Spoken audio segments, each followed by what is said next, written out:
I'm Madeline Carpinelli. I'm feature editor for the Raven Report, and today we're just going to be doing a little short interview about the election. So first question, what do you think made this year's election so significant? I think that the unpopularity and of the current president, of the outgoing president, made it really significant. Really strong feelings around politics in general, particularly him. And along with that, just the extreme polarization in the United States beyond just politics, but a lot of it stems from the Trump administration and from politics. I also think people's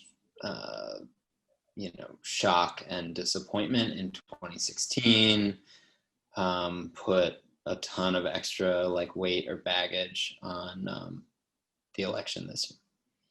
Yeah. And what effect did the COVID-19 pandemic have on this year's election? Thanks for reminding me about that. Yeah. I'm not sure exactly how I forgot. Oh yeah, that made it significant as well. The fact that that it's just another. I mean, just another thing that's become politicized and polarized, and you have a lot of people who think that the leader of this country has done a horrible job managing this, once in many generations pandemic, and other people who think that the pandemic is overblown or fake or not a big deal. So I think that the election was very much about COVID and and that it was almost impossible to separate COVID and Trump. They go hand in hand because for all the things that people are unhappy with Trump for, the one that has affected pretty much everyone and continues to this day, of course, is COVID, because our lives are so disrupted. Mm-hmm. Yeah. And then third question, why are young voters so important, especially this year? Because in the past, they tend not to actually vote, to register or to vote. What I mean is in lower numbers. They tend to vote in lower numbers. Many of them tend not to vote.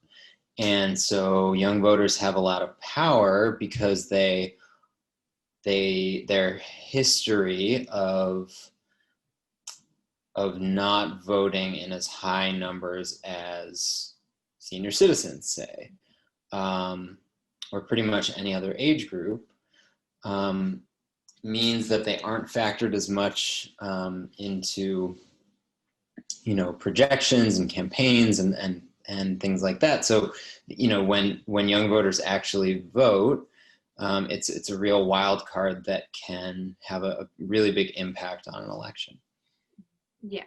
And then how do you think this year's election has affected or will affect students? That's a good question. I mean, one of the first things that comes to mind is that I saw, and I need to look up how exactly this works with regard to where this is in the three branches of government. But I saw that President-elect Biden plans to reinstate protections for Dreamers on day one, on January 20th. So, even aside from the exact legality of that and whether and how it's affected by cases in court, I would hope that dreamer students would be able to breathe a little bit easier, because starting on January 20th and for the next 4 years, the government will be looking to protect rather than excuse me, to protect rather than prosecute dreamers, to value their contributions rather than make them some sort of like political bargaining chip or scapegoat. And so that has very real impacts on a lot of Sequoia students. And then, tomorrow, today, when this episode of That's So Raven airs, my understanding is that President-elect Biden will have announced a COVID, the term, management team or response team, task force. I think that's what it's called. And I think that could, and it's led by doctors and scientists, and that could affect all of our lives at Sequoia, in terms of having life and especially school inch back towards normal as soon as possible. So those are just two of so many things that come to mind as far as the impact of the election on students. And we haven't even talked about the many elections the many things that were voted on other than President of the United States, from state and local government to propositions and representatives at the federal level as well. Yeah.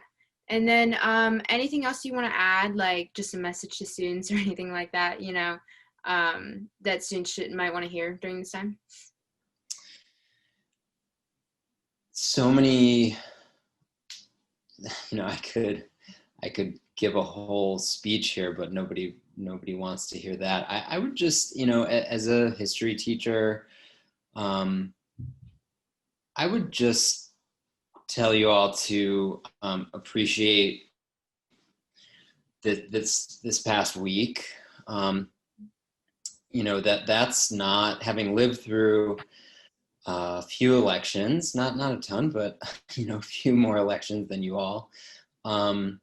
That was historic, the way that played out, the way that it affected everyone, from the emotional roller coaster, I guess, the way that we all lived through that, I think is, in some ways it was really terrible, and in others, I think really memorable and almost special, dare I say, just as something that I think you will, if you were paying attention, that you will remember for a really long time. And whether they are your students or your children someday or whoever, that you will be telling young people about in 10, 20, 50, 60 years. That we, to say nothing of the last 4 years, but this past week we lived through and experienced and sort of rode the waves of some very, very real, tangible history. And I hope we all commit it to memory and learn from it. Yeah. Okay, great. Thank you so much for your time Yeah. and everything. Yeah, of course.